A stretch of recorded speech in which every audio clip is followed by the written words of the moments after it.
موسیٰ بن عقبہ نے خبر دی، انہیں نافع نے اور انہیں عبداللہ بن عمر رضی اللہ عنہ نے نبی کریم صلی اللہ علیہ وسلم سے کہ آپ صلی اللہ علیہ وسلم نے فرمایا 3 شخص کہیں باہر جا رہے تھے کہ اچانک بارش ہونے لگی۔ انہوں نے ایک پہاڑ کے غار میں جا کر پناہ لی۔ اتفاق سے پہاڑ کی ایک چٹان اوپر سے لڑکی اور اس غار کے منہ کو بند کر دیا جس میں یہ تینوں پناہ لیے ہوئے تھے۔ اب ایک نے دوسرے سے کہا کہ اپنے سب سے اچھے عمل کا جو تم نے کبھی کیا ہو نام لے کر اللہ تعالیٰ سے دعا کرو۔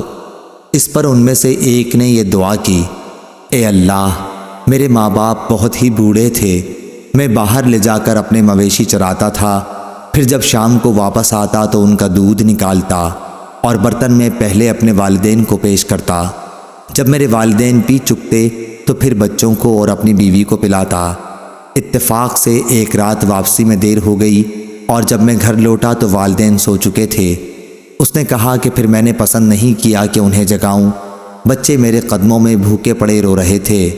میں برابر دودھ کا پیالہ لیے والدین کے سامنے اسی طرح کھڑا رہا جہاں تک کہ صبح ہو گئی۔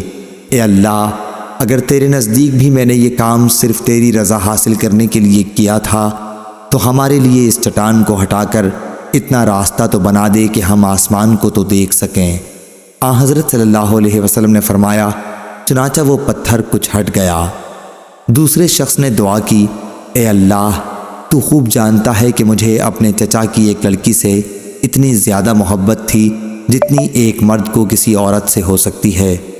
اس لڑکی نے کہا، تم مجھ سے اپنی خواہش اس وقت تک پوری نہیں کر سکتے جب تک مجھے 100 اشرفی نہ دے دو۔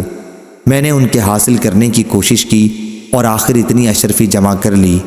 پھر جب میں اس کی دونوں رانوں کے درمیان بیٹھا تو وہ بولی، اللہ سے ڈر اور مہر کو ناجائز طریقے پر نہ توڑ۔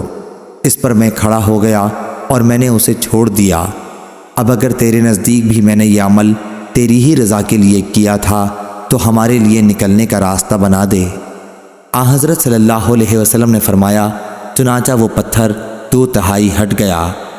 تیسرے شخص نے دعا کی، اے اللہ، تو جانتا ہے کہ میں نے ایک مزدور سے ایک فرق جوار پر کام کرایا تھا۔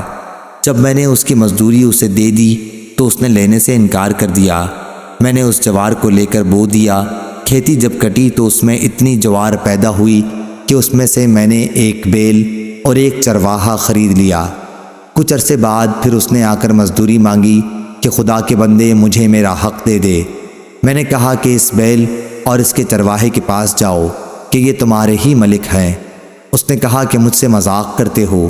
میں نے کہا، میں مذاق نہیں کرتا، واقعی یہ تمہارے ہی ہیں۔